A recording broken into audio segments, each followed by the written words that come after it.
I had to be on Instagram stories. And I told myself just one video every day. And I would just, be hyperventilating. And I just have to go on there and say, hey guys, today I'm doing whatever. It's not that complicated, but I felt like such a fraud. Welcome, high-performing entrepreneurs and business owners. Do you suffer from shiny object syndrome? Do you often feel scattered and distracted, making it hard to implement your plan with all the ideas and strategies coming at you? Do you often wonder if you have the right goals and plan? Welcome to Extraordinary Focus with David Wood, where we help you achieve way more in less time. Get the laser focus you need so you can double your business, double your impact in the world, and be an even more extraordinary entrepreneur and human. Let's dive in and stay tuned at the end for your gift. Hello, listeners, viewers. Welcome to another episode of Extraordinary Focus with David Wood. I am particularly excited today because our next guest is not just passionate about business and entrepreneurship, but is also an actress, which is something near and dear to my heart recently. So we're going to dive into some really cool stuff. Before we get her out here, let me tell you about some of her awesomeness. Esma Kirim is the founder of esmakirim.com. That's ESMAKIRIM.com. An incredibly talented actor, screenwriter, singer-songwriter, and successful entrepreneur.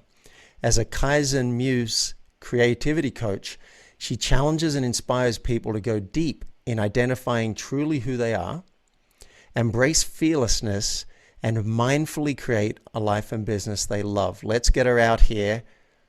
Hello, Esma. Thanks for being on the show. Thank you for having me. I'm so excited to chat with you today. Woohoo! I get a lot of pitches, and I say no to a lot of them. But when I saw yours, I was so fascinated. If you were just into acting, I probably would have said, well, let's interview her. Let's find out all about that. But the fact that you're passionate about business and you're an actress, I have a feeling we're going to uncover some lessons and find the crossover. Why don't we start with creativity? How can creativity serve business owners, and what happens if they don't tap into their creativity? So how does it go well and how does it go badly? Well, I'm glad you asked that question because in the past, I come from a corporate background and I then transitioned into being a creative, and I was always trying to keep the two separate, or I mistakenly thought that they were separate. And I somehow struggled to marry those both sides of myself because I actually do like business as well, but I was trying to shun it after I transitioned into being a creative, as if I couldn't be both at the same time. And I realized that actually in business and in creativity, you're always using both sides.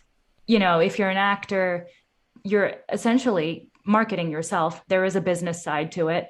It's not just the creative side. And likewise, as a business owner, entrepreneur, it's so much about problem solving and people skills and thinking outside the box for different solutions, and any business that is successful today, I'm sure if you look at the decisions that were made, there are some creative out of the box decisions sprinkled in there. So it took me a while to allow myself to marry the two.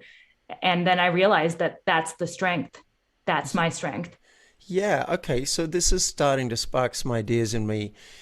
So I can see that if you're a creative, you need business skills. And if you're an entrepreneur, you need creativity. And, I can see there might be some obvious things like, say, for a product, you might want to create something that doesn't exist for people or put a new slant on it. Like I've got a client who created an immunity product that had some ingredients that people hadn't caught on to yet. Then when people caught onto it, went viral. But I was also watching Friday Night Lights, this TV show I'm rewatching, and in it, they were trying to get the host football team to put them up in a better hotel, and they wouldn't do it. And one guy's just pushing and trying to force it through. And then The woman in the picture stepped in and said, you know, if you went to that five-star hotel and explained that we're going to,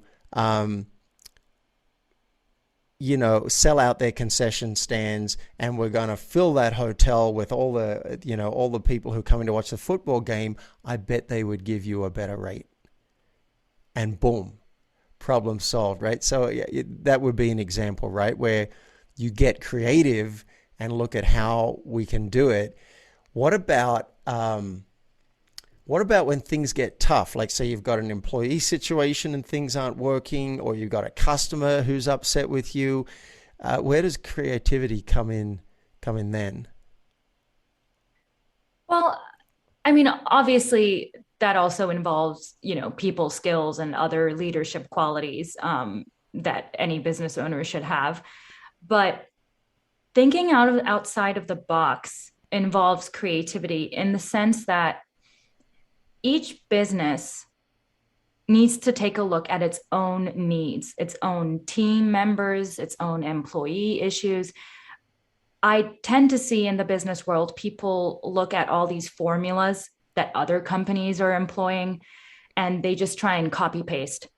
And that's where the creativity needs to come in. You need to look at your specific team, the team dynamics, what product you're selling, what your marketing strategies are, and take the tried and true methods, but then tailor them to yourself. And that's where the creativity comes in. And I think that's also part of being a good leader.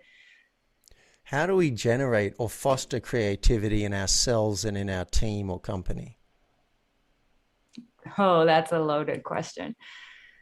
Well, I think it's good to have team members sometimes work on tasks or projects that are outside of their usual job description every once in a while. Because as a creativity coach, this is something I prescribe, I guess, to my creative clients as well, like people who are already working in creative fields. Let's say you are a songwriter, a musician, and you're feeling a little stuck, uninspired, unmotivated, as can happen to your employees in a business. Sometimes just starting up a new hobby, a different creative hobby, like, again, if you're a songwriter, painting, for example, it's completely has nothing to do with music, can spark something in you. Maybe the colors you use can lead to some inspiring discovery, and which you can then apply to your songwriting. I know I'm not giving a concrete example right now, but there are scientific studies that show that just learning about something completely different, that, something out of your comfort zone, can lead to more creativity and more inspiration in your daily life, because you're keeping your brain on its toes. That makes a lot of sense. So that seems very concrete to me. Doing anything creative is going to stimulate the brain. This just made me think of something I auditioned for recently. I auditioned for something called playback theater, which, for audience members who don't know, an audience member tells a story and then the improv troupe says, let's watch.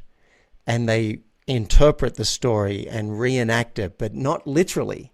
See, literally I could do. Okay, I'm going to go out and we're going to do the story and we'll add some embellishments. Okay, great. But this thing is right-brained. It might be a dream sequence. It might be a metaphor. It might be abstract movement and cloth, or someone just goes out and does a dance with sound. There could be a song, and it freaks me out. And it freaks me out because I'm very left-brained and this is right-brained. And I think the reason I'm doing it is that intuitively, I know this is going to grow my brain. I know this is going to do something for me that will somehow help me over the next 30 years. So is that the kind of thing you're talking about? Just do something Absolutely. that requires creativity, and then you may start having more business ideas. You may get more creative if you have to have a tough conversation with someone and there's no obvious solution, and you're like, wait a minute, what if we tried that? Right? Hmm. What if we did this with, Absolutely. yeah, I started getting creative today because I want to generate, there's a certain thing I want an extra $10,000 for. And I'm like, all right, I want to create that. And I'm trying to come up with ideas.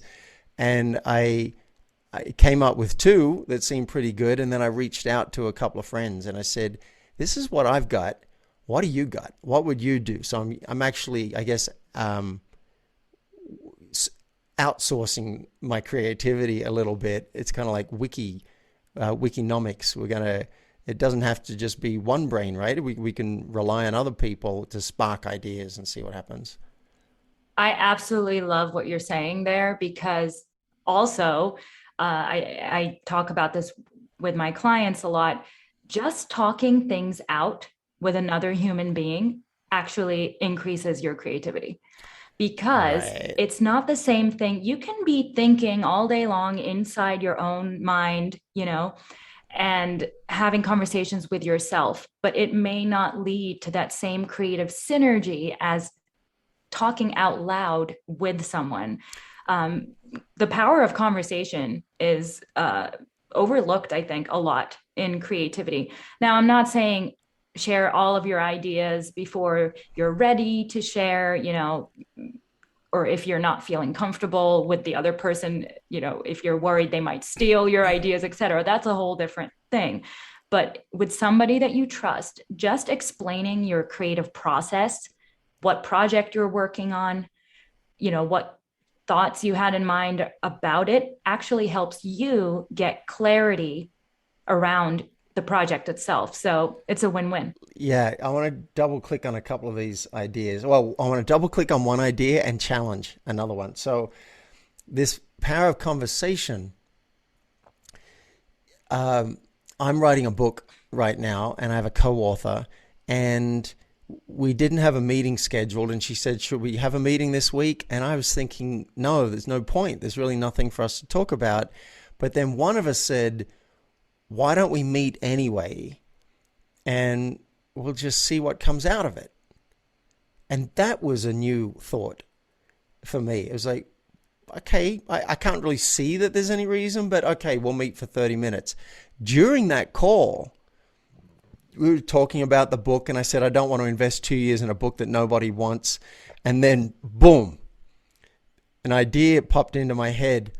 Why don't we do a Kickstarter campaign for the book as a way to generate buzz and see if people give a damn at all? And we'll set a target. We set $1,500. Wasn't a high target, but it said if we can't raise $1,500 for this, then maybe that's a sign that we shouldn't do the book. And if we can, we're committed to the book. And then we did get funded, and now we're committed to the book. And that was a really fun project. I can't know, but I don't think that just sitting alone at home that would have come up. It needed another person to talk about our resistances and our problems, our desires, and then boom. So I love this idea of getting it out of your head. Now, I can see why you might say, you might not want people to steal your ideas or whatever. I have a theory on this. I think ideas are a dime a dozen. A friend of mine who's an investment banker said ideas are worthless.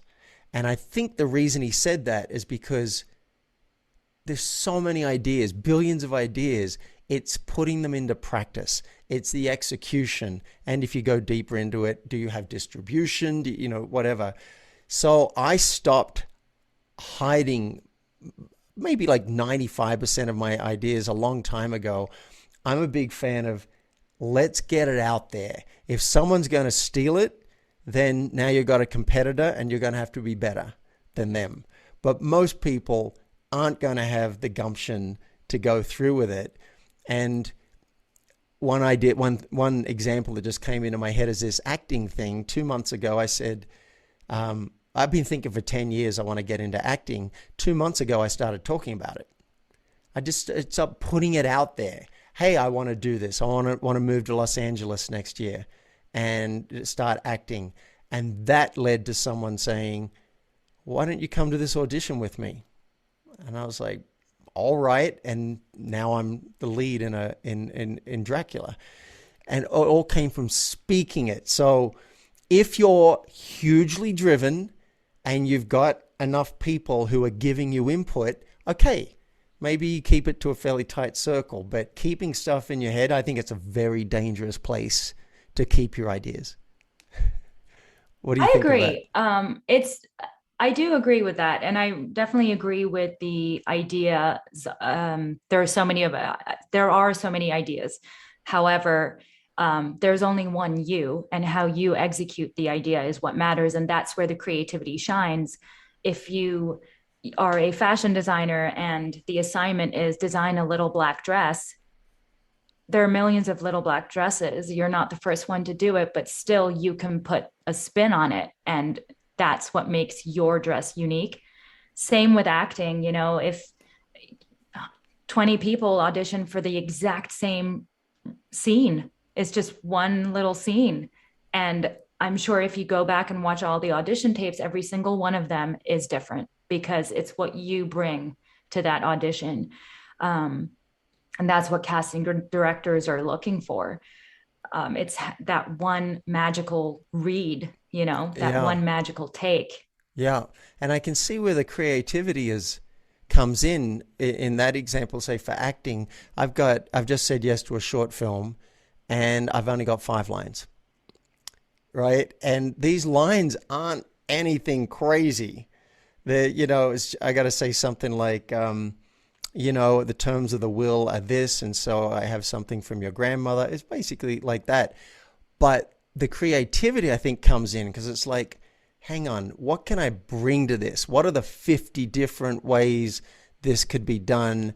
What if this dude was super emotional, like he's joyful, and I'm making this up right now, joyful and trying to keep a professional face on it, or maybe it's wistful, he wishes it was him. I don't know, but I can see how I've got to get creative because I want to use the footage from my show reel. And if I'm just basically doing some deadpan line, like who wants to see that? Unless that's exactly what it's called for. Where does And permission come? sometimes that is what it's called, but sometimes it is just one deadpan line, and that's okay too. As actors, you got to start somewhere, and sometimes the roles are just one line, but Right, just with a neutrally more delivered. meatier role, in a more meaty role, like there's so much you can do. What am I feeling in this moment? What am I trying to achieve Right. by saying this sentence? Like, am I trying to blame the person that I'm talking to? Am I trying to encourage them? Like, if you say the same line with different intentions like that, so much can change. Yeah. I woke up this morning and ran the lines of Dracula through my head, and some new stuff came out. Like, just in my head, I was like, oh, I could go right up to the person and be right in their face and try that. Or it could be, I'm angry because, and I came up with an imaginary situation that would actually really annoy me, really have me angry. So yeah, I can see how creativity comes in. Where does permission fit into this? Because you've talked about permission in the past, and how important is it when it comes to creativity? It's so important. I think everybody's a creative. Every single person is a creative person. It's whether they give themselves the permission to go there or not. With your improv example, you mentioned, oh, you freak out about it Yeah, because your right brain is so uncomfortable with going there because you don't know what's going to come out of you. It is very scary. And in tough acting scenes, I've personally experienced this as well.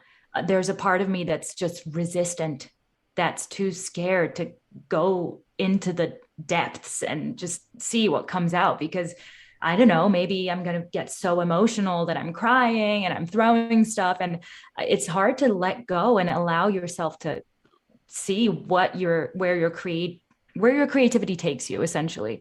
So permission is key. And oftentimes that's what I'm working on for 5, 6 sessions with my clients before we can start seeing any movement or mindset shift, because they don't think they don't even call themselves an artist, for example. Just saying I'm an actor or I'm a singer can feel so stressful when you come from a corporate background, let's say, and maybe you're transitioning into a creative field, or you want to try your hand out at something creative. Wow, let me It's jump in. speaking it.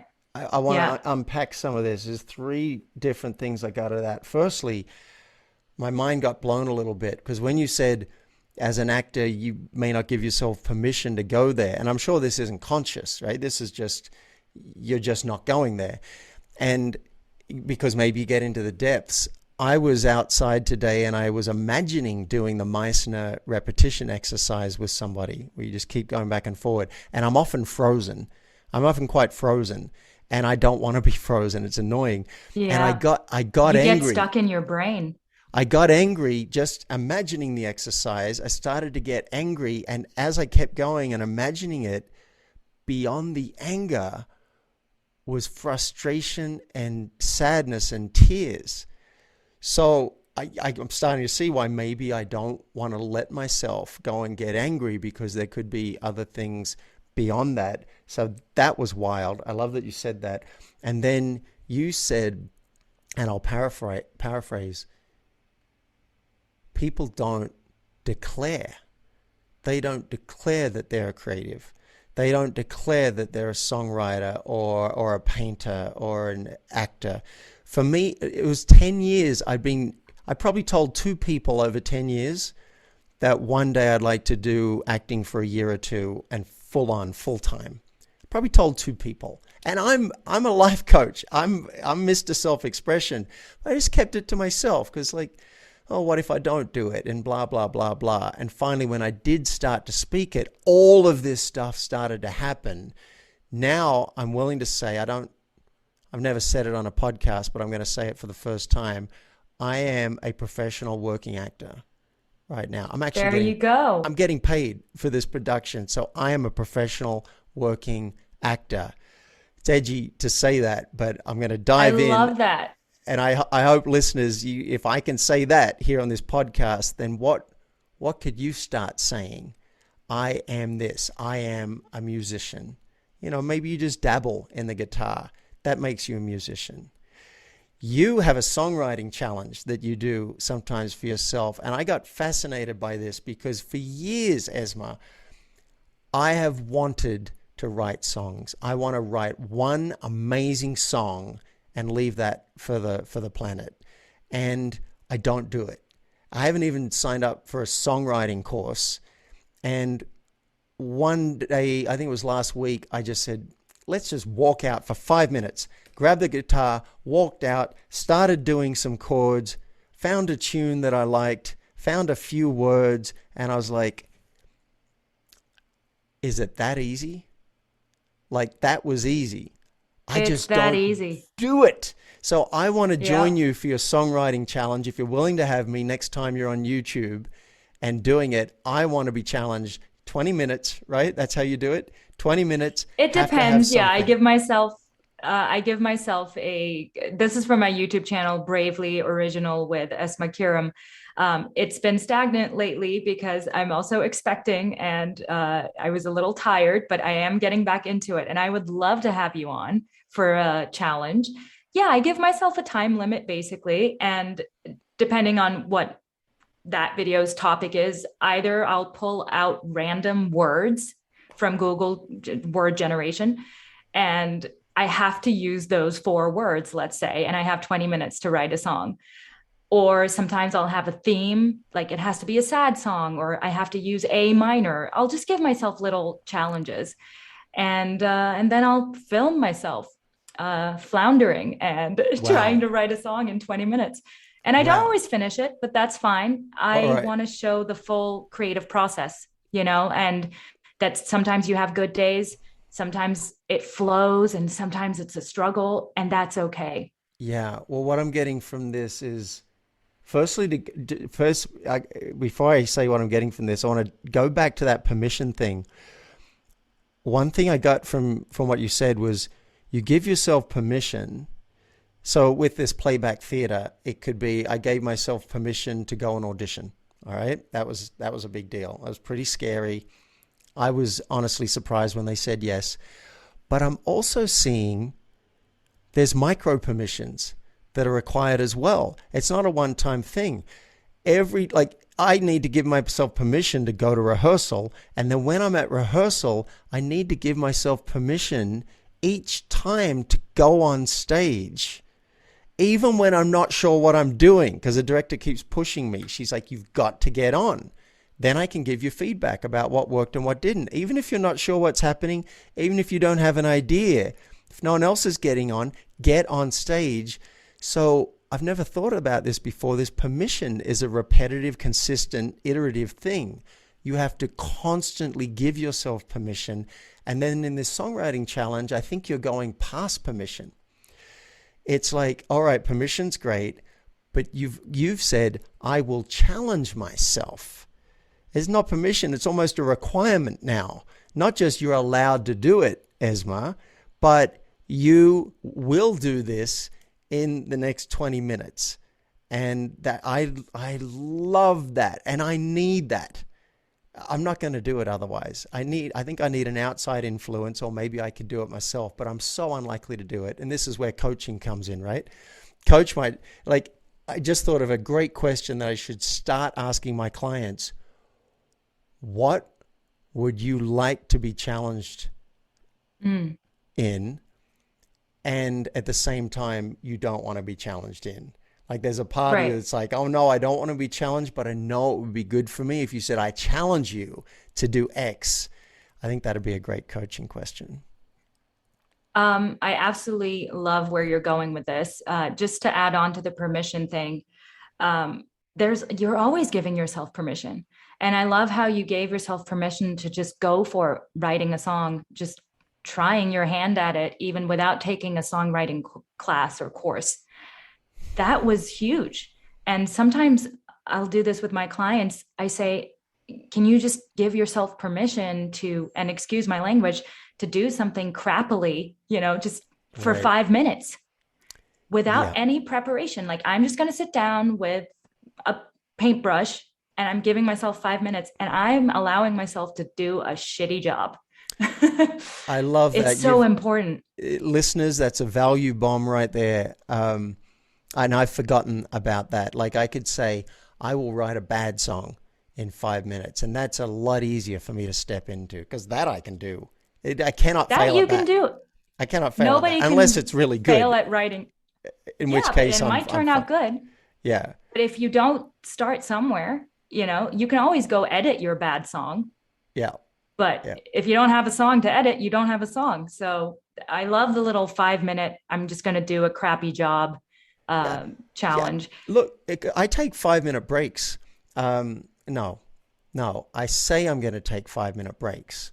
It's more like a 2 minute bathroom break and then I'm back to work. But I set the timer 25 minutes and then take a break. For that break, I'm going to do this. I'm writing it down right now. I'm going to put the guitar stand and guitar by the door where I usually go to take my break. I can pick up the guitar and give myself 3 minutes to write a song. Boom. And do that just for fun. So I'm committing to that right now. And I'm also going to send you a booking link so that we can schedule our songwriting challenge. Tell us, before I let you go, I want to know, are there any lessons, any other lessons that you've gotten from acting? No, before that, I want to know, is there anything you're currently doing acting-wise? Are you putting yourself out there for auditions? Are you doing a play? How's your acting life look right now? I want to know, just from my own curiosity. So I'm actually also Meisner trained. I went to a 2-year conservatory in New York, Maggie Flanagan Studio. It was a blast. And I learned so much about myself because Meisner takes you there, as you know. And then I graduated and I was so excited going on auditions, writing my own TV show with a friend, writing a short film, which I was going to film in LA, and then pandemic. So it kind of threw everything off kilter for me. And then I also got pregnant. So it's just been a lot of transition and change. So it's kind of on pause right now. However, once baby's out, I really do want to go back to LA and film my short film that I'm working on. And because it's written, but everything is there. I just have to go film it and not be pregnant. So, and which actually it deals with a lot of these themes that we're talking about, imposter syndrome, like who am I anyway? Can I do that? Can I go after my dream? No, is it too crazy? Just a lot of things that I think women and men struggle with. Yeah. Well, you asked me about imposter syndrome in our pre-interview call, which was like a month ago or something like that. You got me thinking about it so much that I put a post-it note on my monitor, which has been there since then. Here's my post-it note. And I started really going into it, and I wrote down five separate areas, one, two, three, four, five separate areas of my life over the course of my life where I have felt like an imposter. And the short version that I got out of you just asking the question, how did you go and audition for Dracula? What I got is every new thing you do, you are going to feel like an imposter in it. Pretty much. Whether it's picking up a guitar and like, oh, I suck at this. God, I can't even do a chord. And someone says, oh, can you play a song at our party? You're like, are you kidding? I can't do. Every single thing that you do, for me, it's been guitar, and I was a professional entertainer for a while, and I sucked at singing, I got to tell you. And then coaching. Every coach feels like an imposter when they start. And then speaking on stage. Oh, my God, the terror. They're going to find out that I just suck. And then improv, stand-up comedy, and now acting. Okay, it's more than five. But what I got from it, here's my theory, is when you feel like an imposter, that's a sign that you might be in the right place because it's something new. And that's just how it goes. And the trick to handling it is realizing that that's just how it goes. It's okay to feel like, oh my God, I don't know what I'm doing. Do that enough, and eventually you get to a point where, like now in the play, I've got 3 performances under my belt. We've done it 3 times for a live audience. That third time was the first time I really had some fun.